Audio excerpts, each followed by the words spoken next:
안녕하세요. 황상민의 심리상담소 시사 2018 시작하겠습니다. 네, 오늘도 여러분들이 기대하시는 그분이 오셨습니다. 누구시죠? 네, 둘리가 왔습니다. 둘리가 왔어요. 뭐 타고 오셨죠? 네, 걸어왔습니다. 걸어왔어요. 기가 타고 안 오셨어요? 기가가 다 녹아서. 녹아서, 그렇죠. 이 따뜻한 봄이 오고. 이 진짜 그러게요. 왜 제가 이 따뜻한 봄이 오고 그러냐 하면 황신소가 진짜 이사를 가야 되는데 그 사기꾼 시공자 만나가지고 황신소가 완전 사기를 가지고 망했어요. 날렸어요. 그래서 지금 녹음실 마련해야 되는데 그 인간이 돈은 다 받아먹고 출래불사춘이네요. 그러게 말입니다. 그런데 옆에서 아무렇지도 않게 이야기하시는 누구세요? 저 이웃집 마녀입니다. 이웃집 마녀. 예. 황심소 장소 만드는데 사기 시공을 친 그 인간 가장 저한테 잘해준다고 해놓고 사기를 쳐놓고. 그러니까 박사님 같은 분도 사기당하는 게 그러니까. 저희도 운이에요. 그러게요. 진짜 저 동기라고 저한테 접근해가지고 잘해주고 자기 믿고 하라고 그래. 믿으면 안 된다는데 믿고 그냥 다 맡겼거든. 그래서 원래 사실 작년에 이사를 네. 갔어야 되는데 지금 아직도 이사를 못 가고 있는 네. 거예요.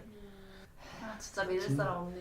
진짜 나쁜 놈이에요. 근데 박사님이 이런 분한테도 막말을 안 하시네요. 그래도 막말. 제가 진짜 누구한테 욕을 속으로는 XX 했죠. 그리고 제가 진짜 저 인간 진짜 사기꾼이고 사기 시공하는 업자다라는 말을 썼을 때는 저한테는 진짜 엄청난 막말이에요.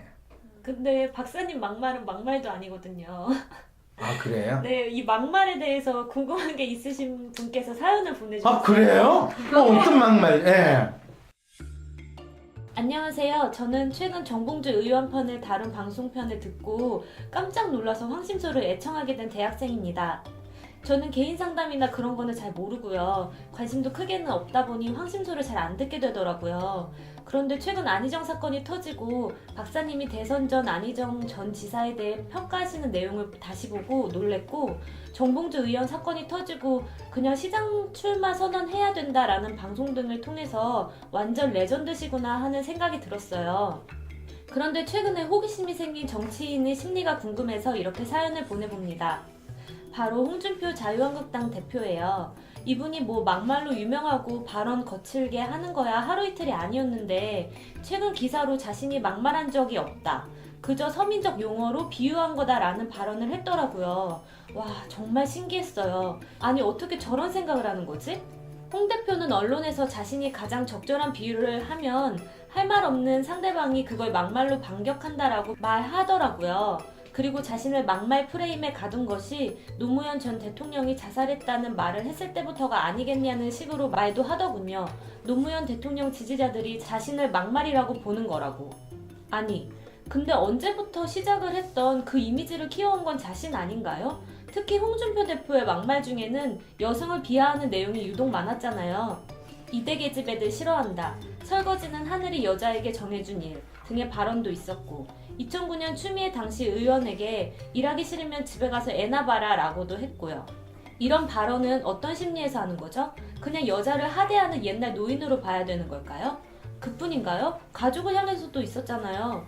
부인을 촌년이라고 하질 않나, 장인에게 영감탱이라고 불렀다고 하지를 않나, 그리고 자신의 장인 관련 발언에 대해 논란이 일자 경상도의 친근한 말투라고 해명했고요. 정말 경상도 친근한 말투인가요?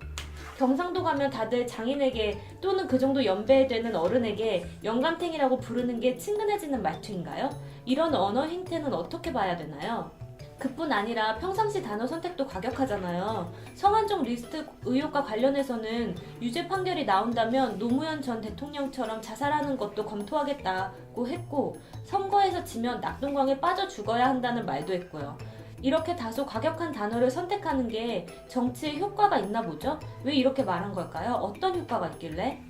지난 대선 때는 홍 대표 솔직한 발언으로도 관심을 받기도 했는데 대선 토론에서 유승민 후보에게 재벌이 부럽다고 말하거나 젠더 폭력을 묻는 질문에 트랜스젠더는 알아도 젠더는 모른다고 솔직하게 답했고요.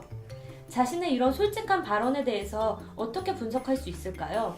때로는 막말하고 과격하고 솔직하기도 한 것처럼 보이는 이분. 왜 이렇게 말하시는 거죠? 이분의 발언에서 무슨 화법이라는 것을 찾을 수 있나요? 이게 정말 서민적인 말이라고 주장하는 그분의 이야기를 그대로 받아들이면 되나요? 그리고 개인적으로는 좀 엉뚱한 질문일지도 모르지만 혹시 박사님은 이런 자한당 또는 이런 홍준표 대표라도 살려낼 전략을 제시해 주실 수 있지 않을까요? 반 진담 반 농담으로 드리는 질문이긴 한데요. 사실 이 나라의 문 대통령이 고공지지 상황이긴 하지만 민주당이 여당으로 제대로 역할을 못하고 있는 무기력한 전국 상황에서 제대로 된 야당의 역할을 할 수 있는 지도자가 절실히 필요한 상황은 아닐까 싶거든요. 이렇게 자한당이 제대로 된 보수 야당 역할을 하면서 야당으로 그리고 다음 수건 세력으로 제대로 살아남을 수 있는 길은 없을까요? 홍준표 대표가 이번 지방선거를 무사히 넘기고 다음 총선의 공천권까지 행사하는 영원한 야당 지도자로 자리매김할지도 모른다는 이야기도 있던데 그것은 여당을 위해 다행이긴 하지만 국민들이나 이 나라 정치 발전을 위해 꼭 좋은 일은 아니잖아요. 박사님, 어떻게 홍준표 대표를 위한 좋은 이미지 전략을 제안해 주실 수 없을까요? 이분 어떻게 해야 하나요? 이야, 놀라운 사연을 보내주네요. 네. 어떻게 홍준표 대표를 위한 좋은 이미지 전략을 제안해 주실 수 있을까요? 네. 이게 말이 되는 이야기예요? 말이 안 되는 이야기예요? 지금 날 보고 MB 대통령 박근혜 감옥에서 탈출시킬 수 있는 묘책은 없을까요? 이 질문하고 똑같은 거잖아요. 그렇긴 하죠. 사실 이런 거를 여쭤볼 생각을 사실 못했거든요. 그렇죠. 네. 그렇지만 또 내가 누굽니까? 의사가 또 셜록 황이시니까. 지 아파가지고 막 와가지고 도와주세요, 살려주세요 하는데 너 내가 별로 안 좋아하는 놈이거든.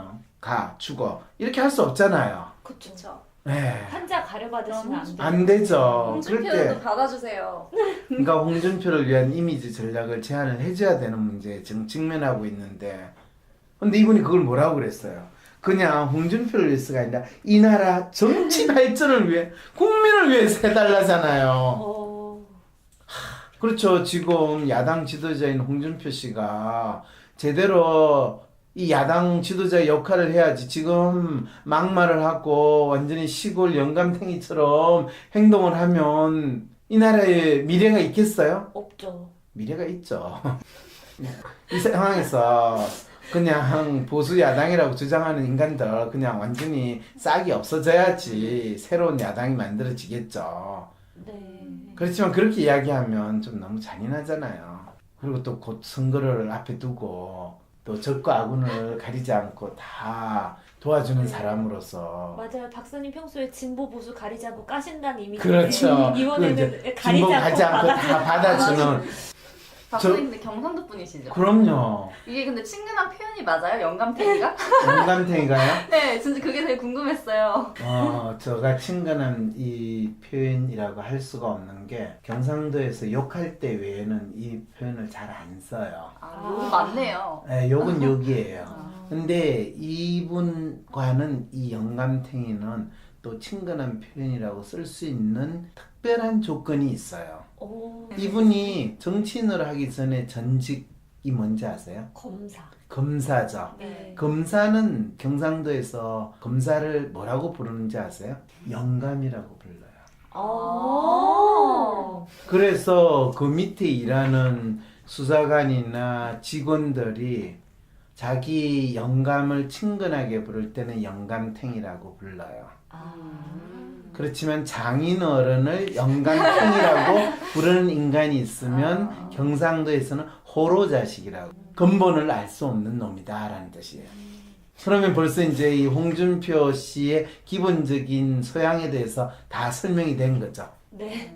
개인적인 생각인데 네. 오히려 이 보통 보수 쪽에 계신 분들은 네. 막 엘리트고 그렇죠. 뭐 자기 돈 많은 걸 되게 과시하시는데 그렇죠. 그거에 비하면 오히려 요즘 인기 있는 정치인들은 서민적이고 또 뭐 솔직하고 뭐 이런 것도 그래서 인기 서민 있잖아요. 코스프레를 하잖아요. 그러니까 어떻게 보면 좋은 좋은 전략 아니에요? 너무 과하게 막말하긴 하시지만 그렇죠. 그걸 이제 좋은 전략이라고 생각하는 게 아주 하수들이 보이는 밑바닥이 보이는 전략을 쓰고 있다라는 걸 그대로 알려주고 있는 거죠.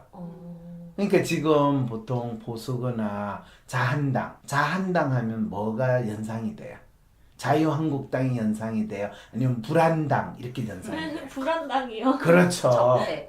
적폐. 네. 자한당이 뭐 한나라당이나 새누리당이나 이렇게 연결이 되고 이전에 뭐 민정당까지 연결되는 그렇게 생각하니까 이제 적폐 이렇죠. 네. 근데 이 정당은 홍준표 대표가 되고 나서 자한당이라는 말을 안 쓰고 언론에서는 한국당이라고 써달라고 했어요. 왜 그랬을까요? 찔려서 그러신 건가요? 그렇죠. 자한당이라고 언급될 때 사람들 머릿속에는 불안당 이렇게 연상이 되는 거예요. 그거를 또 가장 잘 보여주는 사람이 대표가 됐다는 걸 이분들도 알고 있다는 거예요. 되게 대표 잘 뽑았다는 예, 거죠. 맞아요. 본인들의 그 이름에 걸맞는 대표를. 그래서 자유한국당 딱 하는 순간 아 홍준표 씨가 대표가 되겠구나. 왜냐면 부합이 되는 사람이 대표가 될 수밖에 없거든. 유승민 씨하고 불안당 연상이 잘 안 되잖아요. 맞아요. 유승민 씨 전형적인 제가 아까 말한 엘리트 부자 그렇죠. 정치인이시잖아요. 근데 불안당이 내가 불안당이에요. 내가 깡패하고 같이 놀거든. 이런 이야기를 하기는 좀 그렇잖아요. 네. 그러니까 이제 뭔가 서민 코스프레를 하거나 본인이 우아하게 보여야 되는 거예요. 근데 전직 이분이 뭐로 가지고 유명해지신지 알아요? 이분 그 뭐 모래시계 검사인가? 그렇죠. 맞아. 모래시계 검사. 조폭 잡는 검사. 조폭 잡는 검사. 근데 재밌는 게요. 우리가 보면 이 싸우다 보면 정들고 싸우다 보면 서로 배운다 이렇게 돼요. 그래서 시간이 지나면 거의 이 조폭이나 범죄 집단 양아치들하고 거의 비슷한 사기꾼, 도둑놈 이 행동하고 비슷한 거를 자연스럽게 습득을 하게 돼요. 이게 직업병이죠. 그래서 검사 출신 정치인이나 검사 출신 뭐들은 다 깡패거나 사기꾼이거나 이 도둑놈이거나 이 행동하고 유사하고 그걸 아주 또 잘해요. 잘 배우셔서. 그렇죠. 그래서 우리나라 검사 출신 정치인들이 다 보면 거짓말 잘하고 사기 잘 치고 뻔뻔하고 또 손버릇 더럽고 또 여자 밝혀서 꼭 문제 생기고 그리고 폭탄주 원조 다 그렇게 노는 게 다 그게 잘 되시는 분들은 정치권으로 진출하시고 이분이 검사로 이렇게 유명해지신 거네요.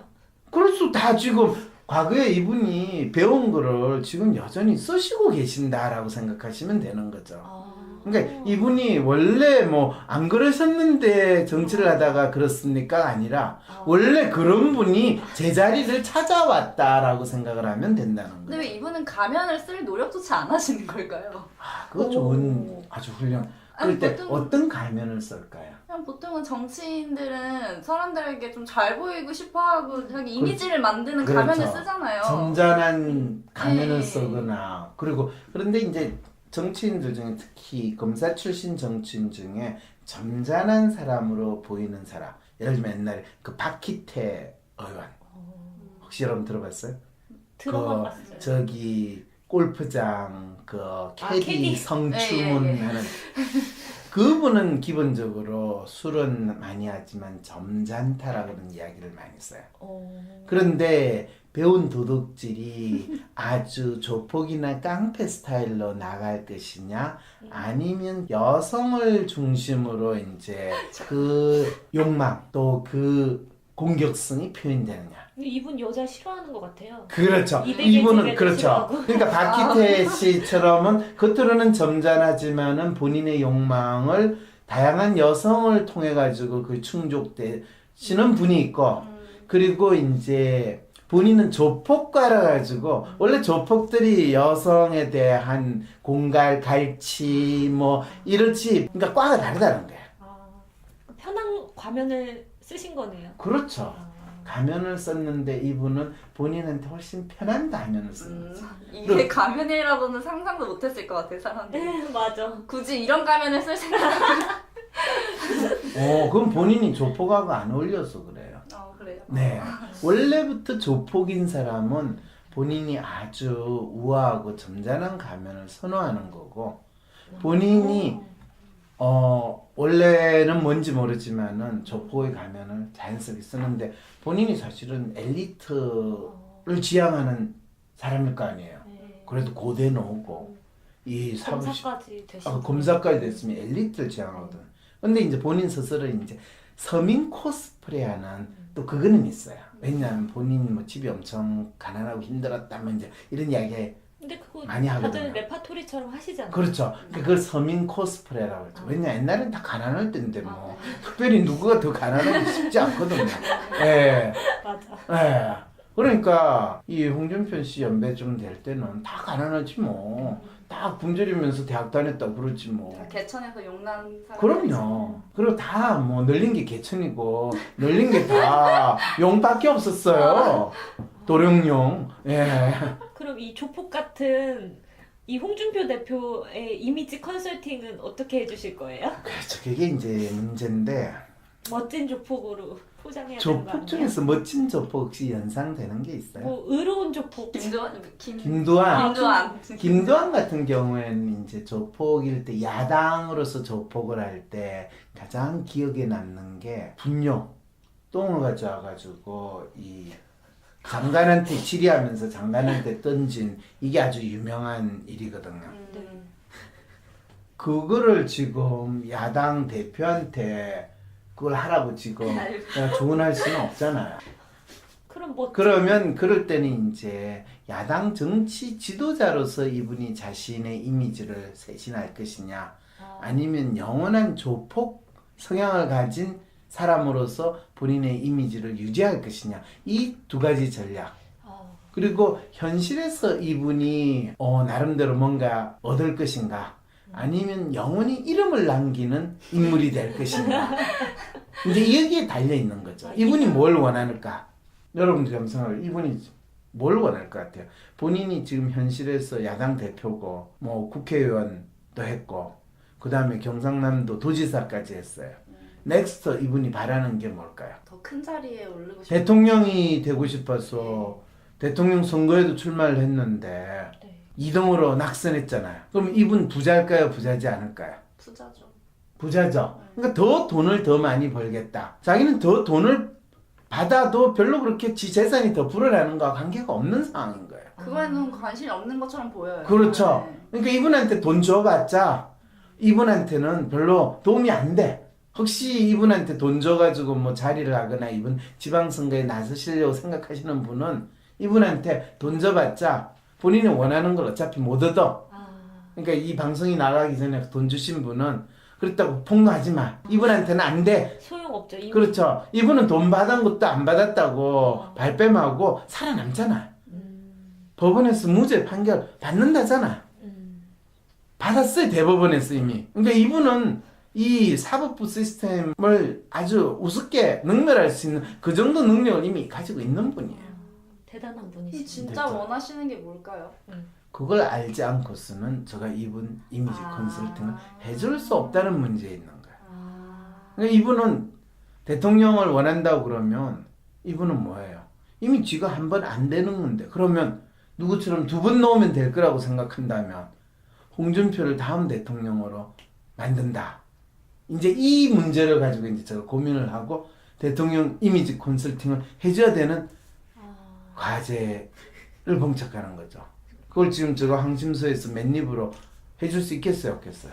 없죠. 그거는 불가능하다는 거 네, 아시겠죠? 네. 그 정도는 어려울 것 같은데. 아니 이 사람이 지금 내가 그걸 못한다는 아니 이야기야. 지금 연구를 방송에서는 하는 시간이- 어려울 것 같아. 이거는 굉장히 대형 프로젝트다. 그렇죠. 이분 대통령 만드는 건 정말 그렇죠. 손이 많이 들어갔다. 그렇죠. 그건 1억 수준이 아니라 적어도 10억 내지 100억을 내한테 주지 않고서는 할 수 없는 일이라는 건 두 분도 인정하시죠? 그런데 황심소 여기 보내신 분은 그래도 궁금하실 것 같거든요. 뭐가 궁금해요? 이분이 제대로 된 야당 지도자. 그래서 중요한 포인트는 제대로 된 야당 지도자가 되는 것이 이분에게 가능한 것인가? 그거는 다층류를 포유류로 변화시키는 게 가능한 건가? 이 질문하고 똑같은 질문이라는 거죠. 제가 봤을 때는 어려울 것 같거든요. 그렇죠? 네. 그럼 이분은 지금 어려운 요청을 불가능한 요청을 지금 했다는 거죠. 그렇죠. 첫 번째 질문. 네. 제대로 된 야당 지도자로서 홍준표 씨가 될 가능성은 없다 해요. 아, 그 질문에 대한 답을 이제 해준 거예요. 그냥 앞으로도 계속 그냥 이러시겠다는 거예요. 아 당연하죠. 아니 어떻게 내가 파충류를 포유류로 바꿀 수 있겠어? 마녀는 할 수 있잖아요. 아. 흑마법을 쓰면. 근데 저도 홍준표 대표는 힘들 것 같네요. 아 그래요? 왜요? 마력이 부족해서. 아 본인의 마력을 넘어서는 사실 이분이 참 웃기는 게 이분은 진짜 본인 스스로 서민적 용어로 비유했다라고 표현할 때는 이 뼛속까지 이분은 기적 흉내를 내고 있는 거예요. 그리고 본인은 진짜. 겉으로는 서민 코스프레지는 내가 기적이다라는 걸 아주 뚜렷이 가지는데 그 기적은 그냥 우아한 기적이 아니라 거의 깡패 양아치가 기적 흉내를 내는 그 상황에 있는 거예요. 막 사는 귀족이네요. 아, 진짜 귀족은 막 막 사는 살거든요. 참 그게 내가 귀족인데 뭐. 오! 막 하지 뭐. 이제 알겠어요. 네. 그 마음으로 이분은 지금 사시고 있고 행동하는 거예요. 아, 그래서 이 애니애비도 없어요. 장인 장모도 없어요. 그냥 영감탱이라는 말을 호로 자식과 같은 심리에서 지금 이야기를 하는 상황이라는 거예요. 진짜 자기가 제일 잘나셨네 지금. 그렇죠. 다 무시하고 싶고 다 무시가 되는 그렇죠. 상황일 수밖에 그렇죠. 없겠네요 지금 이 사람. 그래서 이분이 그 문 대통령이 청와대에서 야당 지도자들 모여서 국정에 대해서 논의하자고 그랬더니 뭐라고 그래요? 아니 여당 야당 두 야당 대표로서 대통령이 만나자면 내가 가겠지만은 이런 식의 표현이 나오게 되는 게 맞아. 본인은 대통령하고 더 동격이다라는 마음으로 지금 야당 지도자를 하고 있는 거예요. 이분 대통령 되고 싶지는 않겠네요. 왜요? 이미 대통령인데 내가 이미 대통령인데 뭐? 아, 그렇죠. 어. 문재인 대통령은 청와대에 사는 대통령이고 나는 여의도 국회의사당을 지키는 대통령이다. 이런 마음으로 지내시는 분인데 이런 분을 정신과 의사는 뭐라고 진단하겠어요? 과대망상? 그렇죠. 그렇게 진단할 수도 있다는 거예요. 근데 과대망상증 환자를 내보고 이미지 변신을 시켜달라고 하는 거 이게 말이 되는 이야기예요? 말이 안 되는 이야기예요? 말은 안 되는데 좀 씁쓸하네요. 왜 섭섭해요? 제대로 된 야당. 지도자를 우리는 가질 수 없다는 거. 네. 근데 우리는 뭐 제대로 된 야당 지도자 가지지 못한 거를 한탄할 필요가 없고요. 그리고 그나마 지금 제대로 된 대통령을 가졌으니까 네. 제대로 되지 못한 야당 지도자 가진 거는 그 정도 비용은 지불해도 괜찮지 않나? 그리고 오히려 도움이 되기도 하는 것 같은데요. 그렇죠. 보색 대비로. 그렇죠. 그러니까 이 시대적인 상황에서 우리가 조금 제대로 된 대통령을 가진 거에 대해서 지불에 대한 비용 정도로 생각을 하고 홍준표 대표의 이 언행을 보면 그렇게까지 뭐 불안하거나 그렇게까지 뭐 우리가 견디지 못할 정도의 막말이라고 생각할 필요가 없잖아요. 그렇죠. 저분이 저러실수록 우리 문재인 대통령이 더 영광스럽고 더 우아하고 더 멋있게 빛나니까 아 저분이 진정한 야당 엑스맨이구나 이렇게 생각을 해서 받아들이는 것도 새로운 형태의 정치 현상을 이해하는 거로 정치 지도자 역할로 우리는 이해할 수 있지 않을까요? 네. 네. 그럼 이분 사연에 대해서 제가 좀 설명이 좀 됐나요? 네. 진짜요? 그렇게 쉽게 넘어가면 이 방송 듣는 분이 너무 심심하게 왜 저렇게 수긍을 하고 넘어갔지? 질문을 해줘야 되는 거 아니에요? 근데 너무 공감이 돼서요. 네, 그냥 네. 이분이 약간 과대망상이시고 자기가 제일 잘나셨고 이런 게 그냥 누가 봐도 약간 보이는 것 같아서 그렇죠. 네, 어떻게 뭐 굳이 복잡한 설명이 필요 없는 네, 거죠. 그런 것 네. 같아요. 네, 그래요. 그러다 보니까 본인의 상대는 노무현 대통령이나 문재인 대통령밖에 없다고 생각하니까 그 두 사람만 계속 까는 거 외에 없는 거예요. 갑자기 그런 생각이 났어요. 그 김성태 의원님이 자기가 들깨라고 혼수선태. 네, 혼수선태. 네.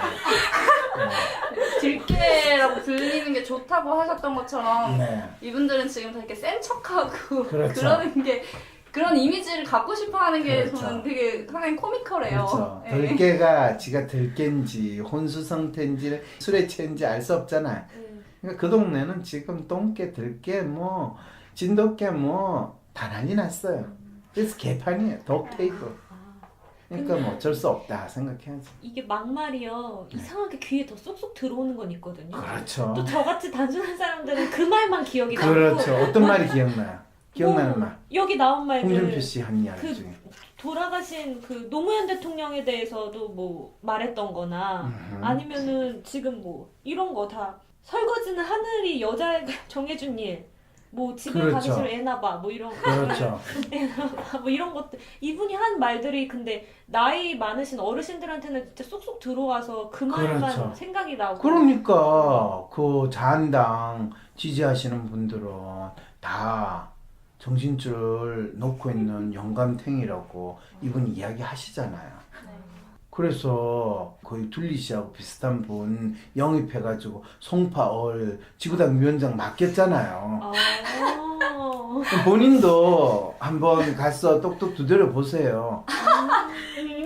기회가 송파 값이 비었으면 갑으로 갈 수도 있고. 근데 제가 그분보다는 좀 더 괜찮지 않나요? 그렇죠. 그분은 파충류인지 포유류인지 무슨 미생물인지 알 수 없는 아메바인지 알 수 없는데 그보다는 훨씬 내의 어쨌든 사이즈는 찾을 수 있잖아요. 네, 내가 누군지 알고. 그렇죠. 네. 아메바는 내가 뭔지 미토콘드리아밖에 찾기가 힘들어요. 주체의식은 있으시잖아요. 그렇죠.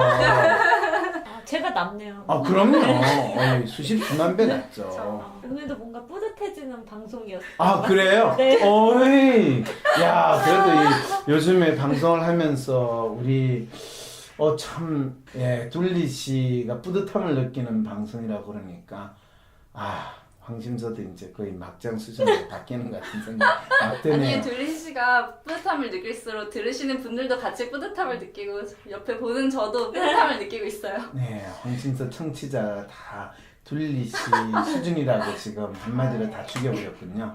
네, 마녀 씨가 흑마법을 잘 막아주세요. 자, 오늘 나오시면 누구시죠? 네, 둘리였습니다. 네. 아니었습니다. 네, 수고하셨습니다. 감사합니다.